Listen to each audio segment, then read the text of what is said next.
Hello friends, you are watching my YouTube channel. Welcome to my channel. আজকের recipe হলো reshmi beef কাবাব করব। প্রথমে লাগছে দুটো এরকম সাইজ পেঁয়াজ, একটা আলু, 5টা কাঁচা লঙ্কা এবং কিমা ও কাঁচা লঙ্কা কুচি।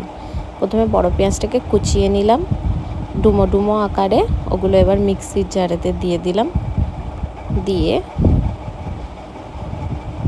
ওগুলোকে একটা ফাইন পেস্ট করে নিলাম। ওর সঙ্গে দুটো কাঁচা লঙ্কা দিয়েছি, ওটা দেখাতে ফ্রেন্ডস একটু মিস্টেক হয়ে গেছে, তো এটাকে একটা আলাদা সাইডে জায়গায় রেখে দিলাম। তারপর ওই আলুটাকে ছোট ছোট আকারে কেটে নিলাম, নিয়ে ওটাকেও ওই মিক্সি জারেতেই দিয়ে দিলাম, দিয়ে একটা ফাইন পেস্ট তৈরি করে নিলাম। তারপরে এবার আমাদের কি লাগছে সেটা দেখাচ্ছি। একটা যে পেঁয়াজ ছিল এবং 3টে কাঁচা লঙ্কা ছিল, সেগুলোকেও আমরা ছোট ছোট করে কুচি করে নিলাম, একটি জায়গায় তুলে রাখলাম। এবং এই পেঁয়াজটাকেও ছোট যে পেঁয়াজটা মাঝারি আকারের ছিল সেটাকেও আমরা কুচি করে নিলাম পাতলা পাতলা। এবার দেখতেই পাচ্ছ ফ্রেন্ডস, আগে থেকেই আমি গরুর মাংসের কিমা তৈরি করে রেখেছি এবং কাঁচা লঙ্কার সঙ্গে কুচি রেখেছি। তো এখানে কি মশলা লাগছে দেখাচ্ছি। লঙ্কা গুঁড়ো, জিরে গুঁড়ো, হলুদ গুঁড়ো, নুন, বিরিয়ানি মশলা, এটা কিন্তু আমার পার্সোনাল মশলা, তেজপাতা, এবং এর মধ্যে আছে গাইস 3টে এলাচ, 4টে গোলমরিচ, 2টো লং এবং একটি জয়িত্রী, এবং তার সঙ্গে আছে মিঠা আতর এবং গোলাপ পানি। এবার এগুলো সাইডে রাখলাম। এবার কিভাবে কিমাটা তৈরি করব, এতে আদা রসুনের পেস্ট দিলাম,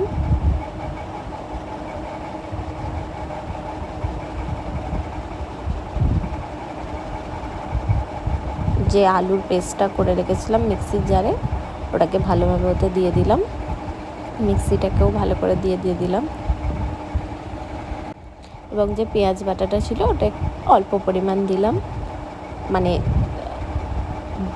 4 ভাগের 1 ভাগ দিলাম, 3 ভাগ রাখলাম। তারপর সামান্য তেল দিলাম,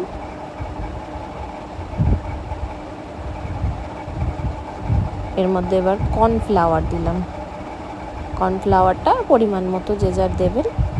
দিয়ে এবার মশলাগুলো, জিরে গুঁড়ো দিলাম 1/2 চা চামচ, হলুদ গুঁড়ো দিলাম 1/2 চা চামচ, ঝালটা যে যার স্বাদ অনুযায়ী, আমি একটু লঙ্কা গুঁড়োটা বেশিই দিয়েছি। এবার নুন দিলাম পরিমাণ মতো। এবার বিরিয়ানির মশলা দিলাম 1 চা চামচের মতো। এতে একটু বিরিয়ানির মশলাটা দিলে বেশি ভালো লাগে। তো এবারে এগুলোকে হাত দিয়ে ভালো করে মিক্সড করে নিলাম। মিক্স হয়ে গেলে এবার এগুলোকে গোল গোল আকার করব, এবং এরই মধ্যে আমি কড়াইতে সাদা তেল গরম করতে দিয়ে দিয়েছি, দেখতেই পাচ্ছেন। সাদা তেল গরম করতে দিয়ে দিয়েছি। এবার এই তেলটা গরম হয়ে গেলে এই তেলের মধ্যে গোল গোল শেপে কাবাবগুলোকে ভাজা করতে দেব। প্রথমে গ্যাসের ফ্লেমটা মাঝারি আঁচে রেখে কাবাবগুলো দিতে হবে। এবার সবগুলো কাবাব দিয়েছি, দিয়ে গ্যাসের ফ্লেমটা লো করে দিয়েছি। দিয়ে এক পিঠ ভাজা হয়ে গেলে আর এক পিঠ ভালো করে ভেজে নেব। তারপর একটু গ্যাসের ফ্লেমটা আবারও জোরে দিয়ে কাবাবগুলোকে এরকম ব্রাউন কালারে একটি পাত্রে তুলে নেব। দেখতেই পাচ্ছ ফ্রেন্ডস, খুব একটা ভাজার প্রয়োজন নেই, কারণ ওগুলো তো আবার রান্নার মধ্যে যাবে, তাই। তো আর একটা কড়াই নিলাম, তাতে ওই যে একটা মাঝারি সাইজের পেঁয়াজ কুচি করেছিলাম সেটা দিলাম। কড়ার আঁচটা জোরে করে দিয়ে এতে এবারে আমি সর্ষের তেল ইউজ করছি। সর্ষের তেল দিলাম, 2 টেবিল চামচ, 2 টেবিল না, আরও একটু 3 টেবিলের মতো চামচ তেল দিলাম। দিয়ে এবার পেঁয়াজগুলোকে ভালো করে ভাজা করছি। এরকম ব্রাউন ব্রাউন ভাজা হয়ে গেলে পেঁয়াজগুলো, এর মধ্যে এবার পেঁয়াজের যে পেস্টটা ছিল সেটা দিয়ে দিলাম। দিয়ে এবার ভালো করে এটাকেও নাড়াচাড়া করছি। মিনিট 5 সেকেন্ডের মতো পেঁয়াজটাকে নাড়াচাড়া করব। করে এবার এই পেঁয়াজটা নাড়াচাড়া একটু মিনিট 5 সেকেন্ডের মতো হলে এটার মধ্যে আমরা এবার অ্যাড করব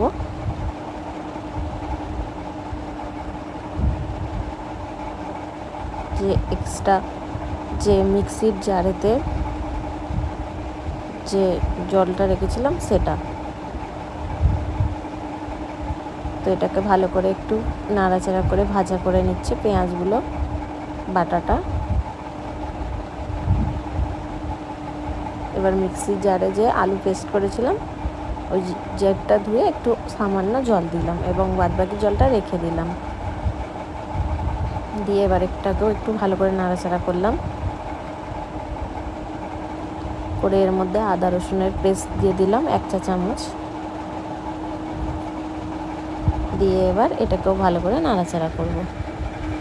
এবার কিছুক্ষণ নাড়াচাড়া করে ভালো করে এটাকে একটু তেল ছাড়া মতো করার পর এবার এতে মশলা দেব। 1/2 চা চামচ হলুদ গুঁড়ো, 1/2 চা চামচ লঙ্কা গুঁড়ো, 1/2 চা চামচ জিরে গুঁড়ো,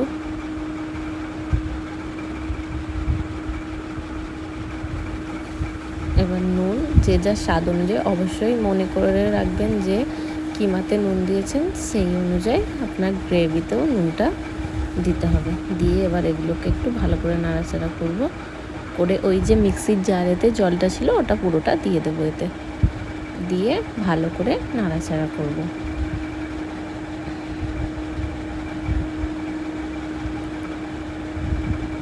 ভালো করে নাড়াচাড়া করে এটাকে একটু তেল ছাড়ার মতো সময় দিতে হবে।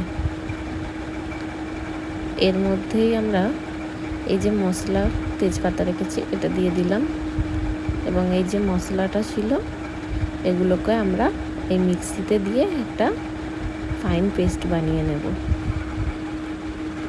এবং এর মধ্যে এবার আমরা নাড়াচাড়া করে টক দই দিয়ে দেব। অবশ্য আমি আমুলের টক দই ব্যবহার করি, প্যাকেট, এটা ভালো কোয়ালিটি। তো এবার এর মধ্যে আমরা একটু নাড়াচাড়া করার পর টমেটো সস দিয়ে দেব। টমেটো সসটা দিয়ে আবারও নাড়াচাড়া করব কিছুক্ষণ। দেখতে পাচ্ছ ফ্রেন্ডস, নাড়াচাড়া হচ্ছে।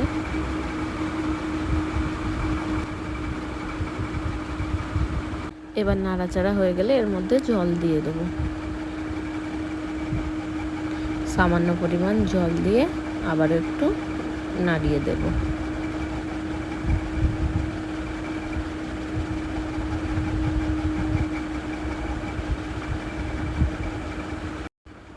এটা একটু নাড়াচাড়া হচ্ছে এবং ফুটছে ফ্রেন্ডস, দেখতে পাচ্ছ। এর মধ্যে যে মিক্সিতে মশলাটা করতে দিয়েছিলাম ওটা দিয়ে দেব।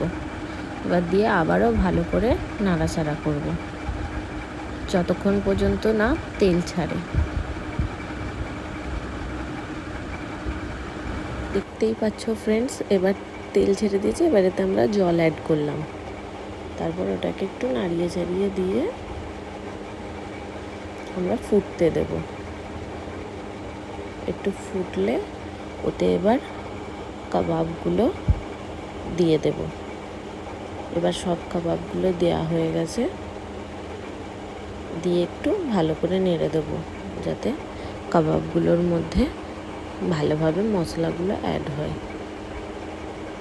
তো এবার নেড়ে ছেড়ে নেবার পর যে আমাদের বিরিয়ানি মশলা আছে ওটা ওই ফুটে যাওয়া কাবাবটার উপরে দেব।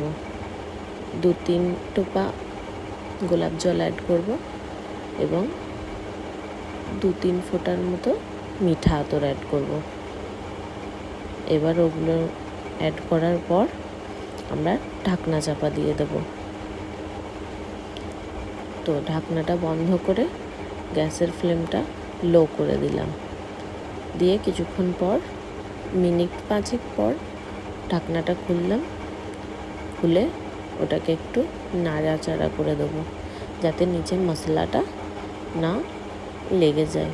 এবার ওর মধ্যে একটু সামান্য চিনি অ্যাড করে দেবো,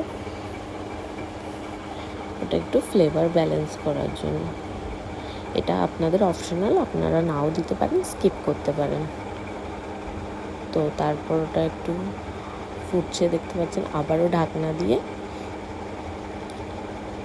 একদম লো ফ্লেমে ওটাকে আরও 5 মিনিট করব।